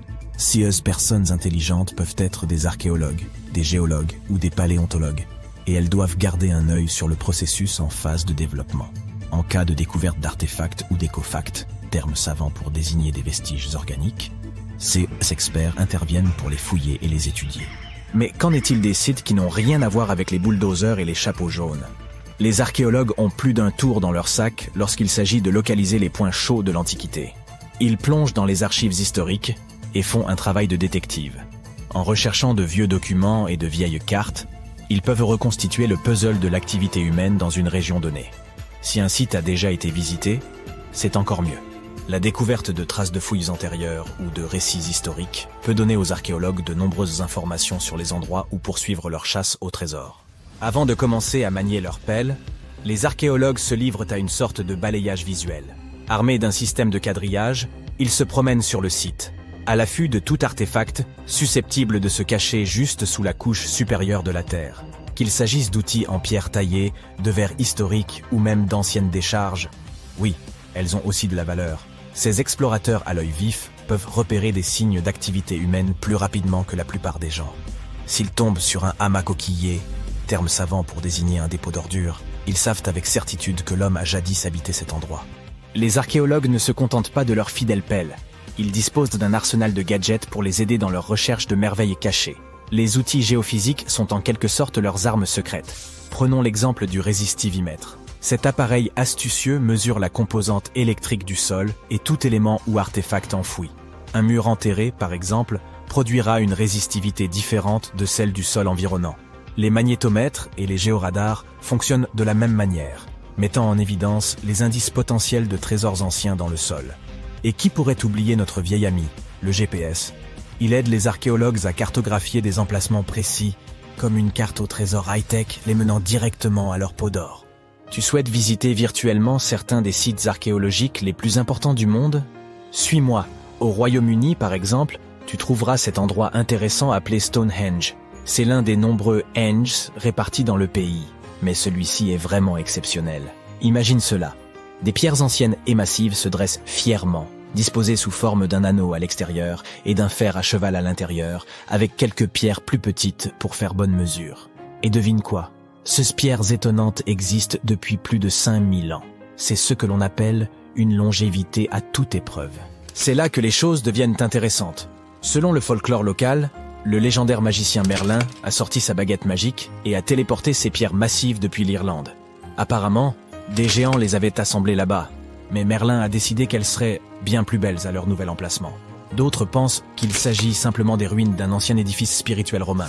Ces structures étonnantes ont été construites par nos ancêtres de l'âge du bronze. Avec leurs outils simples et leur technologie limitée, ils ont réussi à créer ce chef-d'œuvre monumental. Impressionnant, non? Malheureusement, nous ignorons encore beaucoup de choses sur cette région. L'objectif initial de Stonehenge reste encore aujourd'hui un mystère. Certes, il existe de nombreuses théories, mais les scientifiques ne sont pas encore parvenus à se mettre d'accord sur le sujet. On sait cependant qu'il est parfaitement aligné pour accueillir le lever du soleil lors des solstices d'été et d'hiver. L'ancienne ville de Pompéi est un site archéologique tout aussi étonnant. Imagine un peu, le Vésuve, un fauteur de troubles notoires, a décidé de piquer une crise volcanique et a complètement recouvert cette ancienne ville romaine. Il l'a transformée en capsule temporelle, située à l'extérieur de l'actuelle Naples, en Italie. En 1748, une bande d'explorateurs aventureux est tombée sur Pompéi. Ils ont découvert alors un trésor de choses bien conservées. Des rues, des maisons, de la nourriture, probablement un peu périmée, des bijoux clinquants, des sculptures raffinées, des fresques colorées, des objets ménagers de tous les jours, et même des restes humains et animaux. C'était comme une fête archéologique épique. À première vue, Pompéi avait tout pour plaire. Des maisons et des villas de luxe, une immense arène de 20 000 places, de jolies petites boutiques d'artisans, des lieux de rencontre comme des tavernes, sans oublier les endroits coquins comme ces bains luxueux où l'on pouvait se faire dorloter intensément. Il y a aussi le sanctuaire d'Apollon, où les gens se réunissaient pour leur culte quotidien. Et bien sûr, le cœur animé de la ville, le forum de Pompéi, où tous les gens branchés avaient l'habitude de se retrouver. Et devine quoi? Pompéi est tellement cool qu'elle a été inscrite sur la liste du patrimoine mondial de l'UNESCO en 1977. C'est en quelque sorte le panthéon de l'histoire. Cette liste comprend également de nombreux autres bâtiments et sites célèbres, comme le Taj Mahal en Inde et l'Acropole d'Athènes en Grèce. Imagine que tu puisses passer une semaine entière à creuser dans le sol, à chercher des ruines et à prendre des photos des sites archéologiques les plus fantastiques du monde. Serais-tu prêt à le faire? Alors mets ta loupe dans ta valise et allons creuser un peu. Quand on est à Rome, on vit comme les Romains. C'est-à-dire qu'on se promène dans la ville en trébuchant à chaque pas sur des ruines antiques. Donc tu te balades sur la colline de l'Esquilin par un après-midi ensoleillé. Tu viens de finir ta 3e glace quand tu la vois soudain. la magnifique Domus Aurea, ou pour ceux qui ne parlent pas latin, la Maison Dorée. L'empereur romain Néron a ordonné la construction de cet immense palais en 64 après Jésus-Christ. Les travaux se sont terminés en 68 après Jésus-Christ. Au fait de sa gloire, elle occupait une surface 3 fois plus grande que la cité du Vatican. Le bâtiment a été décoré de feuilles d'or, de pierres semi-précieuses et de dizaines de fresques. Le palais comptait plus de 300 pièces, dont certaines donnaient sur un magnifique vignoble et un bois bruissant d'animaux. Il contenait aussi une énorme statue de 30 mètres de haut de Néron lui-même. La salle octogonale était la plus grande construction du palais. À l'origine, c'était une salle de banquet, avec des cascades tout le long des murs du fond. La salle tournait autour de son axe jour et nuit, tandis que d'en haut tombaient constamment des pétales. Les successeurs de Néron ont dépouillé tout le palais de ses matériaux. Aujourd'hui, les touristes peuvent visiter la structure principale et, bien sûr, la salle octogonale. Elle a été excavée et tu la reconnaîtras facilement même avec ses murs dénudés. Après avoir traversé la moitié du globe en avion, nous voilà au cœur de la jungle cambodgienne. Heureusement que tu as apporté ton spray insecticide, les moustiques deviennent littéralement fous dans ce climat tropical. Cachée au milieu de la forêt se trouve la ville d'Angkor. C'était la capitale de l'Empire Khmer entre le 9e et le 15e siècle. Pour info, le mot Angkor signifie capitale en langue khmer. La ville était l'une des plus grandes du monde à l'époque pré-industrielle. Les chercheurs affirment que près d'1 million de personnes y vivaient. Aujourd'hui, Angkor attire des visiteurs du monde entier en raison de son architecture étonnante. Tu reconnaîtras le style khmer à l'utilisation d'énormes blocs de grès. Au centre du complexe se trouve le temple Bayon. Il est décoré de 216 visages souriants qui, selon les scientifiques, sont censés ressembler aux fondateurs de l'empire d'Angkor. Ils pensent que les tours étaient autrefois décorées d'or, mais aujourd'hui, le site est un labyrinthe de temples couverts de lianes. La ville a été abandonnée en 1431 et n'a été redécouverte que dans les années 1840. En 1992, elle a été inscrite au patrimoine mondial de l'UNESCO. Les États-Unis ne sont pas nécessairement synonymes de ruines, mais en voici une. Dans l'état montagneux du Colorado, se trouve l'ancien lieu de résidence des Anasazi. Dans tout le parc national de Mesa Verde, on trouve plus de 600 habitations, construites sur les falaises par les Anasazi dans les années 1190. Le Cliff Palace comptait à lui seul plus de 150 pièces. C'était un bâtiment à plusieurs étages fait de grès et de mortier de boue. Pour arriver à la maison du balcon, les visiteurs doivent grimper une échelle de 10 mètres. De là, tu pourras voir un village de taille moyenne, composé de 38 pièces et de 2 kivas. Les kivas sont des chambres traditionnelles construites par les Anasazi à des fins cérémonielles. En 1300, les Anasazi ont cessé de vivre dans la région de Mesa Verde. Heureusement, le site est maintenant ouvert aux visites. Si tu aimes les paysages aux couleurs de terre cuite, tu es au bon endroit. La ville de Petra est une merveille du monde antique. Située dans le désert de Jordanie, la ville était un haut centre commercial au IVe siècle avant Jésus-Christ. Les Nabatéens, un peuple arabe ancien, vivaient dans la ville rose et ont prospéré pendant de nombreuses années, accumulant une grande quantité de richesses. Ils ont inventé un système innovant pour que l'eau y circule et ont ainsi rendu la région habitable. La structure, en forme de porte sculptée dans la roche, est célèbre. On la surnomme le trésor du pharaon.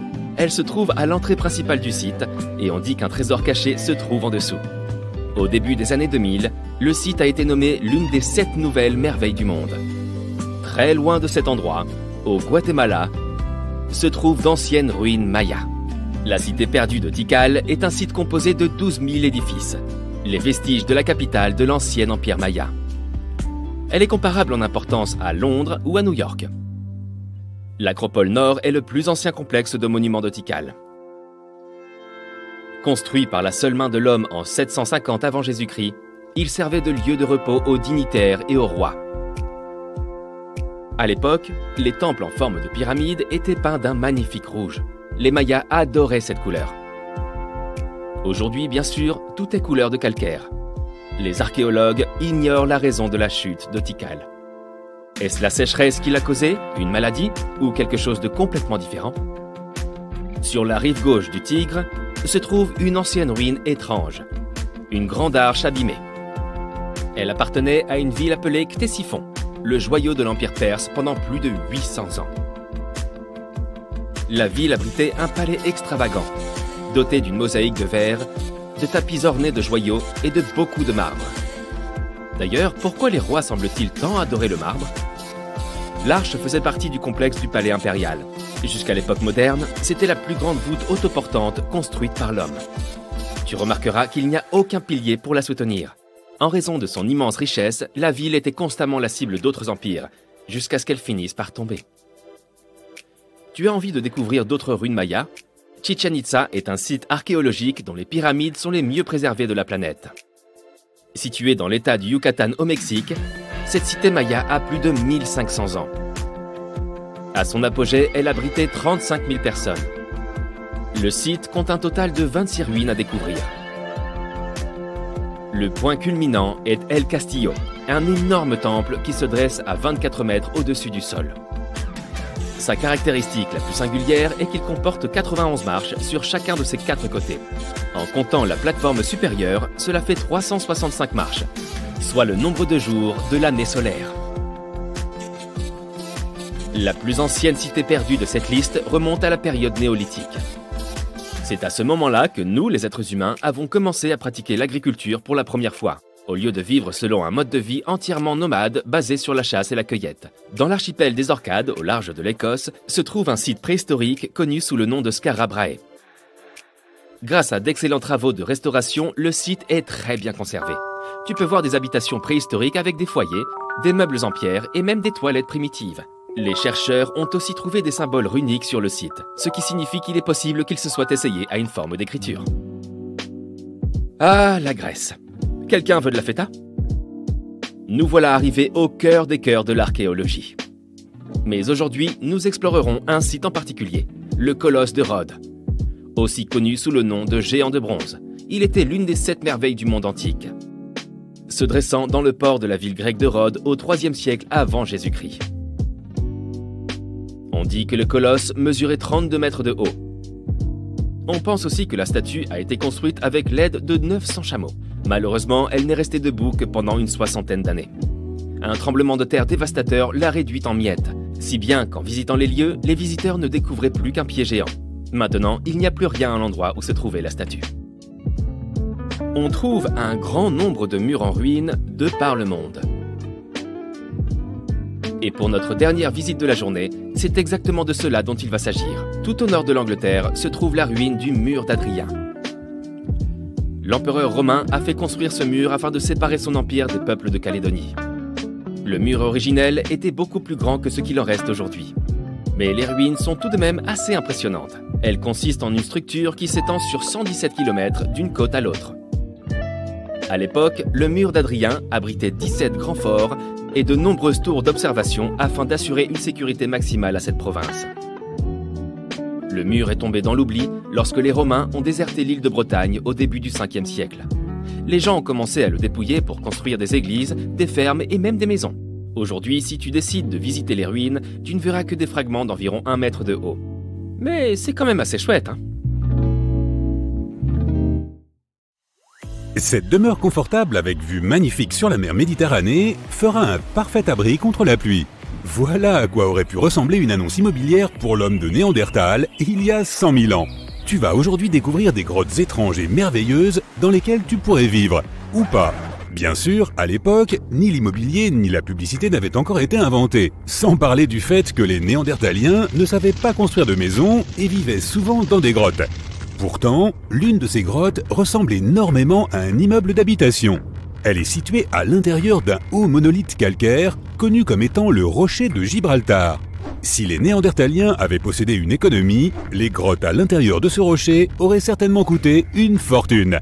Des marins l'ont découverte en 1907, tout simplement en remarquant un grand trou à l'intérieur de l'imposant rocher. Pendant de nombreuses années, les scientifiques ont étudié cet endroit et ils y ont trouvé des traces de Néandertaliens. Ils ont découvert des outils anciens dans la grotte ainsi que des ossements d'animaux. Mais le plus cool, c'est qu'ils ont trouvé pas moins de 4 grottes à l'intérieur du rocher. C'était comme un petit complexe résidentiel. Les Néandertaliens vivaient aux côtés de leurs voisins et s'entraidaient pour la chasse et la pêche. Ils décoraient leur demeure de plumes et dessinaient des formes abstraites sur les murs. Imagine-toi que ces anciens hominidés passaient leur temps dans ces grottes il y a 100 000 ans. Et maintenant, ce sont les scientifiques qui passent tout leur temps à étudier en détail la vie de l'homme de Néandertal. Fin 2021, des archéologues ont découvert un trou ouvrant sur un tunnel à l'intérieur de l'une des grottes. Ils se sont glissés dans cette ouverture et ont dégagé un espace jusqu'alors inconnu sous le plafond de la grotte. Cet endroit était inaccessible depuis plus de 40 000 ans et il semble que cet était l'un des appartements les plus prestigieux de tout le complexe de la montagne. Il possède de hauts plafonds couverts d'anciennes stalactites. Des rideaux de pierre effondrés divisaient l'appartement en plusieurs pièces. Ces scientifiques ont aussi trouvé des restes d'animaux ainsi que des marques de griffes sur les murs. Il semble que les Néandertaliens n'aient jamais vécu ici, mais ils avaient l'habitude de visiter cet endroit. Les archéologues y ont également trouvé la coquille d'un escargot de mer appelé Nucella lapillus, ou pourpre de l'Atlantique. Un Néandertalien l'aurait apporté dans ce lieu pour une raison qu'on ignore. Mais les principaux propriétaires de cet endroit étaient les hyènes. Ces grottes montrent que les Néandertaliens étaient plus proches des humains que des singes. Ils avaient un mode de vie et même quelques coutumes propres. Il reste encore beaucoup de travail et les scientifiques espèrent faire de nouvelles découvertes à l'intérieur de ce rocher. Entre-temps, en 2003, des archéologues ont découvert une autre habitation ancienne sur l'île de Flores, en Indonésie. Au cœur de la jungle verdoyante, ils ont trouvé une grotte abritant des outils anciens. Au début, tout le monde a pensé que nos ancêtres humains avaient vécu ici. Mais peu après, les scientifiques sont tombés sur un étrange squelette d'adulte. Une analyse approfondie a montré que le squelette appartenait à une femme de 30 ans mesurant 1 mètre, soit à peine un peu plus que la moitié d'un adulte moyen. Le poids de la femme était égal à celui d'un berger allemand adulte. Le squelette n'appartenait ni aux Néandertaliens ni aux Australopithèques. Il s'agissait d'une nouvelle espèce inconnue que les scientifiques ont baptisée Homo floresiensis et surnommée le Hobbit. Il y avait aussi des restes d'animaux anciens encore jamais vus dans la grotte. Il y avait un éléphant de la taille d'une vache, de grandes cigognes et des rats géants. Les archéologues ont découvert que les hobbits n'étaient pas les propriétaires de cet endroit. Les principaux habitants étaient des rats gros comme des chats. Ils se battaient peut-être comme les hobbits d'ailleurs. Des analyses ont démontré que l'Homo floresiensis n'était pas notre ancêtre direct. Il fait partie d'une branche distincte de l'évolution. Le squelette des hobbits ressemble davantage à celui d'un singe qu'à celui d'un humain moderne. En 2009, dans la jungle luxuriante du Vietnam, des archéologues ont découvert la grotte Hang Son Doong, la plus vaste du monde. Si tu entres dans cette grotte et que tu cries, tu entendras ton écho pendant longtemps. À certains endroits, la hauteur de cette grotte atteint la moitié de la hauteur de l'Empire State Building. Et sa superficie totale est plus grande qu'un pâté de maison du centre de New York. Hang Son Doong est l'une des 3 grottes de la jungle vietnamienne. De nombreux labyrinthes relient ces grottes. À l'intérieur, tu peux trouver des plantes et des arbres uniques qui vivent complètement coupés du monde extérieur. C'est une véritable jungle souterraine. À certains endroits, on trouve des plafonds effondrés qui laissent entrer la lumière du soleil. En plus de la flore peu commune, tu y verras de très anciennes stalactites. Certains dépôts de calcaire ont plus de 450 millions d'années. Ils étaient là avant même l'apparition des dinosaures. Il y a aussi de nombreuses rivières dans la grotte. L'eau de pluie qui y tombe par les trous des plafonds les a formées au cours des siècles. Ces ruisseaux rapides ressemblent aux toboggans d'un parc aquatique. Ils conduisent à des labyrinthes souterrains que personne n'a encore vus. Les scientifiques n'ont étudié qu'une petite partie de toutes ces grottes. La grotte suivante, elle aussi des plus étranges, se trouve en Nouvelle-Zélande. Des centaines de milliers de lucioles vivent à l'intérieur. Chacune d'entre elles brille d'une lumière bleutée. Ensemble, elles illuminent la grotte. Tu auras peut-être l'impression d'être sur une autre planète, mais tu ne pourras pas rester très longtemps. Il y a partout des appareils pour mesurer l'air. Les scientifiques veillent à ne pas excéder le niveau de dioxyde de carbone nécessaire à l'existence des lucioles. Ces insectes sont très sensibles à l'environnement. S'il y a trop de monde dans la grotte, ou si les gens restent trop longtemps, le personnel du parc leur demandera de quitter les lieux. C'est comme si tu volais l'oxygène des lucioles. Nous avons donc vu quelques grottes plutôt étonnantes. Mais que dirais-tu d'une grotte effrayante ? Nous allons pour cela dans le désert de la province d'Al-Mahra, au Yémen.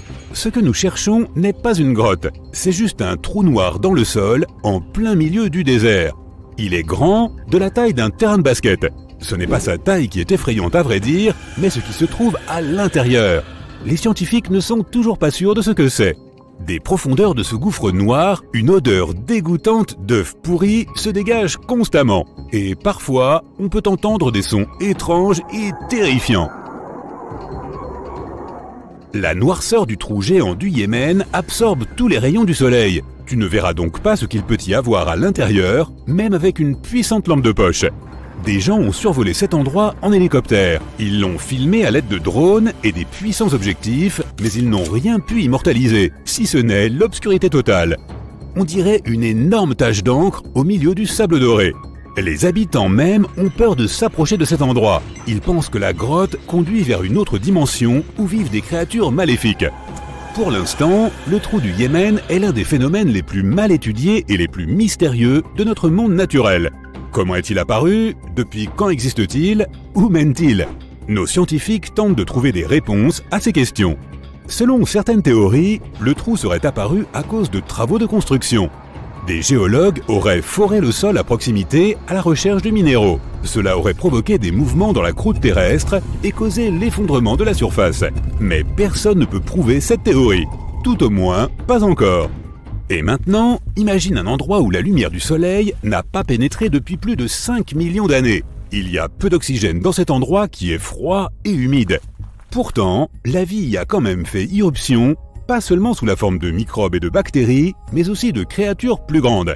Les conditions de vie dans cette grotte sont très différentes des conditions que l'on connaît. Alors, dans un sens, cette grotte est un peu comme une autre planète.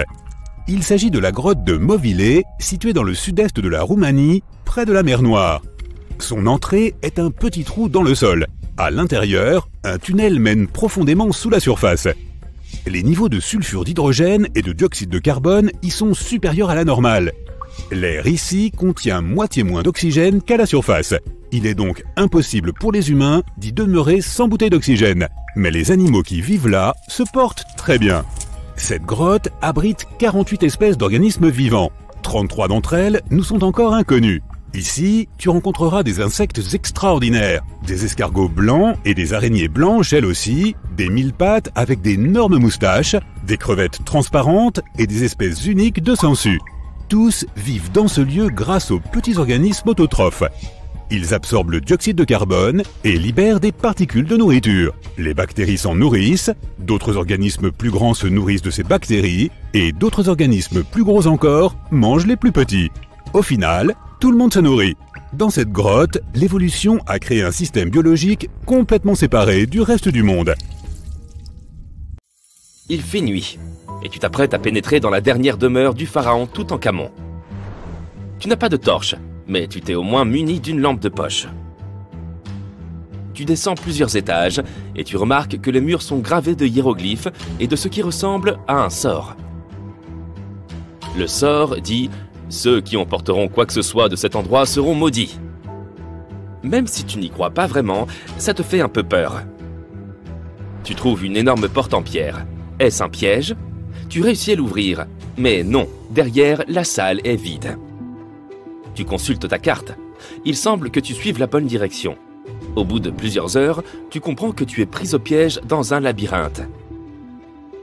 Tu essayes de revenir sur tes pas, mais tu ne trouves plus la porte par où tu es entré. Ça y est, te dis-tu, tu es tombé dans le piège du pharaon. Et tu n'as rien apporté à manger. Nous avons tous vu des films hollywoodiens dans lesquels le personnage principal explore des ruines et se trouve confronté à des pièges très dangereux, n'est-ce pas? On nous a répété que la royauté égyptienne protégeait ses dernières demeures à l'aide de scorpions et de serpents venimeux, de portes coulissantes qui vous emprisonnent à vie et d'immenses rochers qui écrasent tous ceux qui se trouvent sur leur chemin. Mais ces pièges étaient-ils vraiment réels? Je regrette d'avoir à te l'annoncer, mais il ne s'agit que de fiction. Ces pièges sont trop complexes techniquement pour que des civilisations anciennes aient pu les concevoir. Mais ça ne veut pas dire qu'il n'y avait pas de pièges du tout. Les civilisations anciennes, comme celles des Égyptiens et des Mayas, construisaient des monuments qu'elles dédiaient à leurs grands morts. Ces structures témoignaient souvent de la position qu'occupait la personne dans la société. Ainsi, pour les personnes vraiment importantes, les VIP de leur époque, on bâtissait d'immenses monuments qui abriteraient leurs dépouilles longtemps après leur disparition. Certaines de ces civilisations croyaient que la vie se poursuivait de l'autre côté du voile. C'est pourquoi on enterrait les gens avec leurs possessions. S'ils étaient riches et puissants, les sépultures étaient remplies d'or et de richesses. Imagine maintenant que tu vives en Égypte ancienne. Tu sais exactement où se trouvent tous les tombeaux des pharaons et tu as entendu des rumeurs sur les grandes richesses conservées dans ces lieux. Peut-être serais-tu tenté d'aller y jeter un coup d'œil? Il s'agit de grandes salles remplies du sol au plafond d'objets d'or, de bijoux et même d'argent. C'est vrai, c'est tentant. Et comme il n'y avait pas de gardien pour protéger l'entrée de ces lieux, les Égyptiens devaient faire preuve d'imagination pour préserver ces trésors. Les pièges étaient une solution très pratique. On construisait par exemple des salles vides à l'intérieur des monuments afin de confondre les voleurs.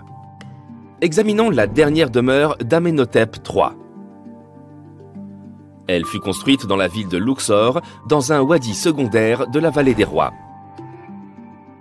2 ingénieurs français ont découvert le monument entre 1905 et 1914.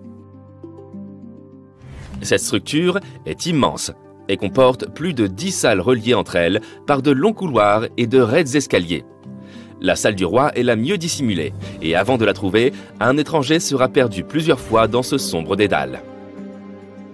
D'autres pharaons ont tenté de protéger leurs richesses en faisant construire des monuments dont les faux planchers dissimulaient des trous d'une profondeur pouvant aller jusqu'à 6 mètres. Les visiteurs indésirables étaient ainsi découragés dans leurs recherches en voyant s'ouvrir le sol en chemin vers la chambre du roi. Outre les faux planchers, ils excellaient à construire de véritables labyrinthes de couloirs et de fausses murailles. Et les voleurs pouvaient mettre des heures avant de trouver la riche sépulture. Quant aux serpents venimeux, il est probable qu'ils soient venus d'eux-mêmes s'installer dans les fosses de ces monuments. Et sans doute ne restaient-ils pas très longtemps. Comment ces reptiles auraient-ils pu survivre des années durant sans nourriture dans cet obscur intérieur? Oui, il s'agit donc bien encore d'une légende inventée par Hollywood. Si ces pièges te paraissaient ennuyeux, les archéologues ont trouvé un moyen de dissuasion intéressant dans la dernière demeure de la Reine Rouge de Palenque au Mexique. Palenque était l'une des puissantes cités mayas du Mexique précolombien. On pense que la Reine Rouge était la grand-mère du dernier roi maya. Sans aucun doute, une personne d'une grande importance pour l'Empire. En son honneur, un immense monument fut construit pour conserver son corps après sa mort. La découverte de la tombe elle-même a été un véritable événement. Les archéologues ont trouvé un ancien monument en creusant sur le site en 1994. Ils ont d'abord vu une salle avec une porte cachée. Une fois la porte ouverte, ils ont découvert un long couloir. Enfin, au bout de ce couloir, se trouvait la chambre de la reine. Les archéologues étaient impatients de mettre au jour cette salle contenant la momie de la reine. Elle était entourée de perles, de coquillages de jade et de pierres précieuses. Mais en explorant les vestiges, l'équipe a remarqué quelque chose d'assez étrange. La pièce était couverte de poudre rouge. Les chercheurs connaissaient l'importance de cette couleur pour le peuple maya et savaient qu'ils s'en servaient pour décorer leurs vêtements et leurs bâtiments. Mais ils ne comprenaient pas la présence de cette substance inconnue dans la sépulture de la reine. Après en avoir rapporté un échantillon pour une analyse approfondie, ils ont découvert que cette poudre était du cinabre, un minéral très nocif. Cette poudre, lorsqu'elle est inhalée, peut causer de graves dommages à la santé d'une personne. L'équipe a conclu qu'il ne pouvait s'agir que d'un piège pour ceux qui tenteraient de s'emparer de ces richesses. Les poudres toxiques sont peut-être les pièges les plus efficaces que nous ayons vus jusqu'à présent. Mais le moyen le moins onéreux d'éloigner les visiteurs indésirables était peut-être d'inscrire des sortilèges sur les surfaces des monuments. Nous en ririons probablement aujourd'hui, mais à l'époque, cela marchait extrêmement bien. Les sorts disaient généralement que quiconque emporterait quoi que ce soit connaîtrait un destin funeste. Certaines formules promettaient aux voleurs qu'ils perdraient leur maison dans de grands incendies ou de terribles inondations, d'autres que les malfaiteurs auraient des problèmes de santé incurables. Mais rien de tout ça n'a suffi à dissuader les pilleurs. D'étranges histoires semblent attester de la réalité de ces sortilèges. L'une d'entre elles est celle du célèbre égyptologue britannique Howard Carter, responsable de la découverte de la tombe du pharaon Toutankhamon dans les années 1920. Après des mois de fouilles infructueuses, Carter a découvert cette sépulture par hasard. Il a trouvé l'entrée d'un escalier sous le sol dans lequel il creusait depuis des mois. Aidé d'une équipe, il a dégagé les amas de sable qui en bloquaient l'entrée et a découvert une porte. Plusieurs symboles étaient gravés sur celle-ci. Et Carter savait que cela ne pouvait que signifier qu'une personne très importante avait été enterrée à cet endroit. Et il avait raison. À l'aide de son burin, il fit un trou dans le coin supérieur gauche de la porte en s'éclairant à la flamme d'une bougie. Il n'en croyait pas ses yeux. Devant lui, de nombreux objets d'or ainsi que des joyaux brillaient de tout leur feu. Carter venait de découvrir la dernière demeure de Toutankhamon, perdue depuis 3000 ans. Mais l'histoire ne s'arrête pas là. Cette découverte s'accompagna d'une série d'événements malheureux qui portent à croire qu'un sort avait été jeté. Quelques années plus tard, Carter mourut mystérieusement. Et certains de ses assistants perdirent leur maison dans des inondations, tout comme l'une des formules le promettait. Certaines personnes croient qu'il s'agit de simples coïncidences, car il n'y a aucune preuve du lien entre ces différents événements. Et toi, qu'est-ce que tu en penses? Était-ce un bon piège après tout? Imagine que tu travailles 7 jours sur 7 sur un grand chantier de construction. Comme des milliers d'autres personnes, tu portes des millions de blocs de pierre et tu les poses les uns sur les autres selon un système complexe. Tu travailles sans équipement de construction moderne. Tu n'as pas de climatisation, ni d'accès permanent à l'eau. Il fait si chaud dehors que tu peux faire frire des œufs sur la route. Tu construis cette pyramide depuis des décennies. Et maintenant, quand elle est enfin terminée, tu apprécies le résultat du travail colossal de milliers de personnes. Tu as devant toi un monument culturel géant de valeur mondiale qui va se figer dans le temps et émerveiller les gens pendant des dizaines de milliers d'années. Quelques milliers d'années ont passé, les gens du 21e siècle voient les pyramides et se disent « Waouh, je ne peux pas croire que des humains aient construit ça ». Oui, les gens qui ont construit les pyramides n'auraient pas apprécié ce genre de remarques. Mais en fait, il y a de bonnes raisons de penser que les gens qui l'ont construit ont utilisé une technologie hors du commun. De l'extérieur, on dirait que les grandes pyramides ne sont que de grands triangles de pierre. Les gens ont simplement posé des blocs lourds les uns sur les autres. Et c'est tout. En fait, la conception semble trop parfaite pour être vraie. La pyramide est constituée de plus de 2 millions de blocs. Ils sont si proches les uns des autres et si réguliers qu'on ne pourrait même pas glisser une fine feuille de papier entre eux. Incroyable! Les scientifiques ne connaissent toujours pas la technologie exacte utilisée pour construire les pyramides égyptiennes. L'une des plus grandes et des plus célèbres est la grande pyramide de Gizeh. Cette énorme construction connue dans le monde entier a un grand secret. Il devait y avoir une pierre de couronnement au sommet de la pyramide. C'est un bloc de pierre de forme triangulaire, une petite pyramide au sommet d'une énorme.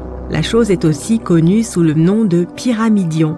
Les bâtisseurs de l'Égypte ancienne l'ont fabriquée en granit et en calcaire et l'ont recouverte d'or. Aucun document ou dessin ancien ne permet de prouver qu'il y avait un pyramidion au sommet de la grande pyramide de Gizeh. Mais il existe une autre structure égyptienne ancienne dans ce type de triangle, la pyramide rouge. Elle a été construite avant la grande pyramide et sa pierre de couronnement a survécu jusqu'à ce jour. Les archéologues l'ont trouvée et reconstruite. Mais alors, où pourrait se trouver la pierre de couronnement de la grande pyramide? C'est un mystère qui n'a toujours pas de réponse. Certains sont persuadés que des voleurs l'ont dérobée au sommet. Peut-être ont-ils simplement grimpé et poussé le pyramidion jusqu'en bas. C'est tout à fait logique. La pierre angulaire était probablement l'élément le plus précieux de la pyramide. De nombreux scientifiques et archéologues ne connaissent toujours pas sa fonction exacte. Certains pensent que ce sommet recouvert d'or glorifiait les pharaons.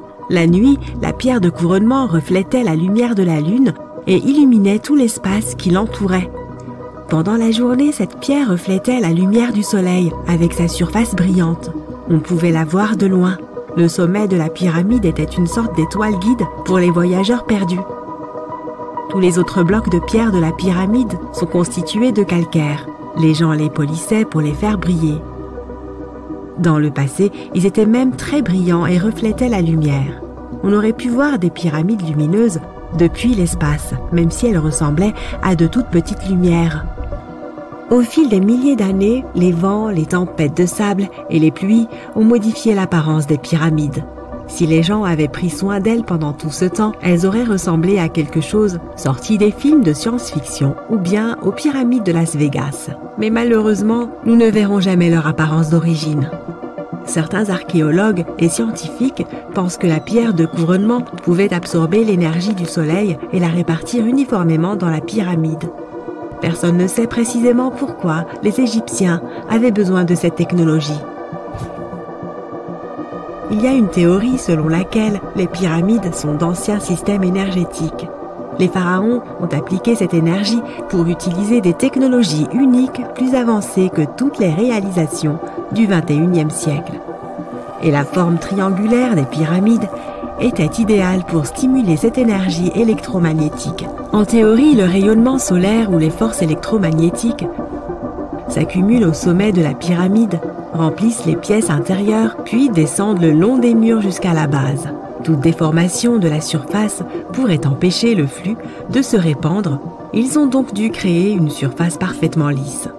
C'est pourquoi ils ont installé les blocs de manière que personne ne puisse glisser une aiguille ou une lame de rasoir entre ceux-ci. Beaucoup de gens croient à cette théorie parce qu'ils ont construit les pyramides en calcaire. Ce matériau peut retenir l'énergie en son sein. Dans la partie intérieure, ils ont créé des dépôts de granit pour provoquer l'ionisation de l'air, c'est-à-dire pour créer une charge électrique. Ils ont également creusé des canaux sous la pyramide pour que l'eau puisse transmettre l'électricité.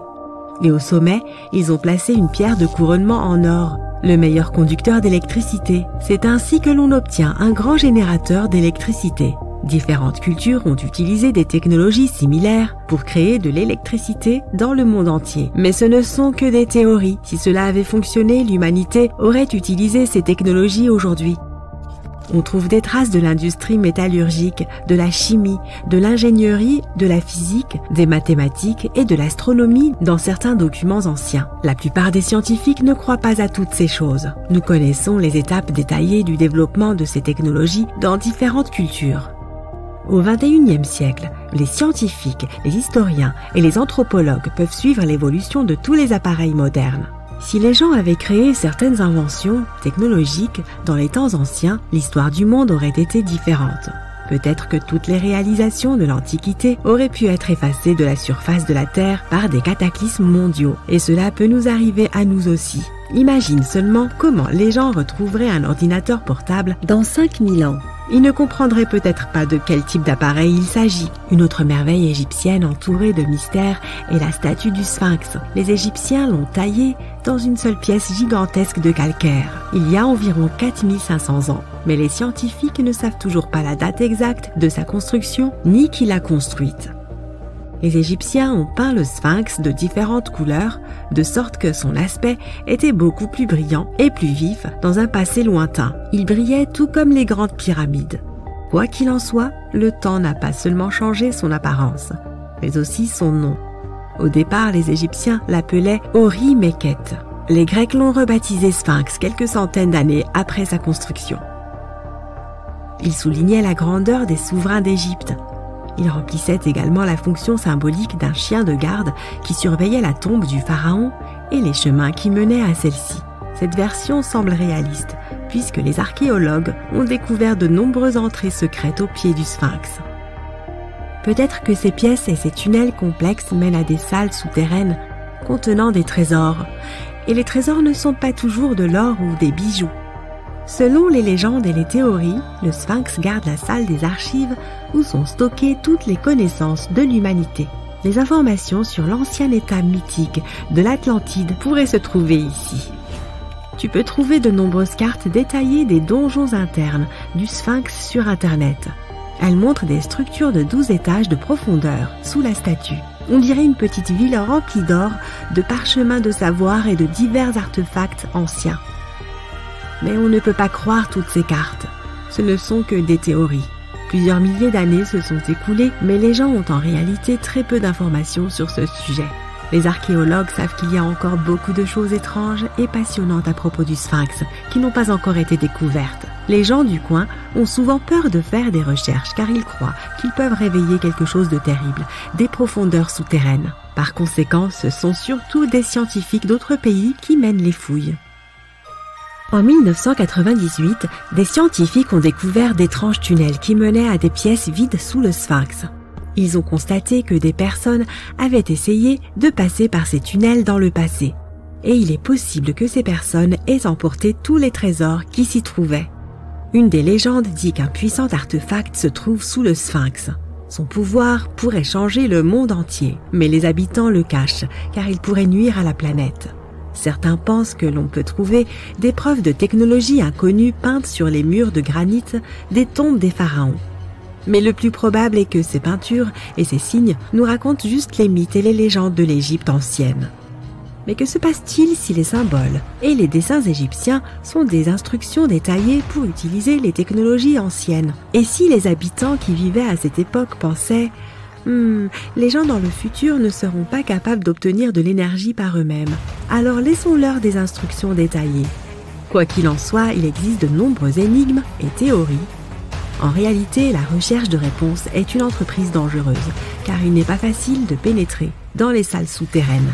Les fouilles peuvent détruire la structure de l'ensemble du Sphinx. Toute personne qui se trouve dans les tunnels peut se perdre et ne jamais retrouver son chemin. En plus, cela coûte beaucoup d'argent.